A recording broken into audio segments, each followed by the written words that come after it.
Yeah.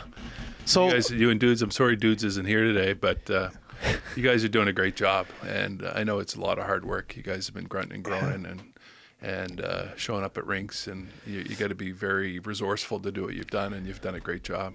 Dudes will appreciate you saying that. He's not a happy camper right now that he's not here, but he'll appreciate that you said that. Yeah. Let's start with Dudes. As soon as you got here, you're probably texting me like an hour ago, and he's like, make sure you bring up the fact that Shawn drafted me to junior, and not a lot of Lumberjacks. Exactly. South Shore Lumberjacks. Talk about that, because not a lot of people said, like, not a lot of people were betting on him in that draft year, and you did.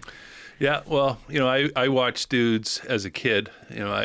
We lived in Montreal for 5 years, and when we came back, Douds, I believe, is a 92. You're a 91. He's a 92. Is he a 92 or no? 91? If anything, he's a 91 or 90. We're the same age. Okay. So I remember watching you guys. You'd go to the Centennial Arena. Yeah. And let's say Liam was an Adam and Rowan was a novice, and you guys would be playing the next game or the game after. Yeah. And as a hockey guy, I'd always hang around and watch the Pee Wee teams and the Bantam teams. And Stephen Anthony, of course, was one of the big names at that age group, and Stephen was very talented at that age. But I just remember Douds, and I remember the Roskies. There's a lot of guys that I remember, good players. Can we swear on this? Yeah. I don't have a boss. What I like about Douds is he's got balls the size of tractor tires. He just competed, and he played with an edge.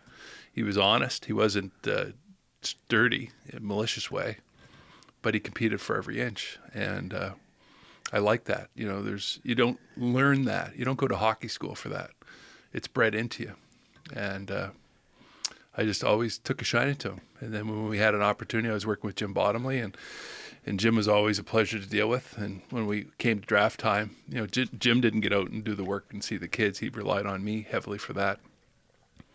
And every team needs a guy like Douds. And in fact, I would say today in today's hockey, there's not enough of guys like Douds. Great teammate, whether it's take a shot in the mouth for a teammate or block a shot or pay a price. He's the kind of guy that would do that. So it was my pleasure to draft him, and he had a good junior career.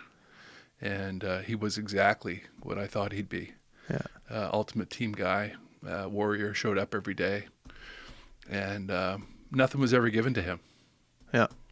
Everything he had and everything he has today, he's worked for. And I love that about him.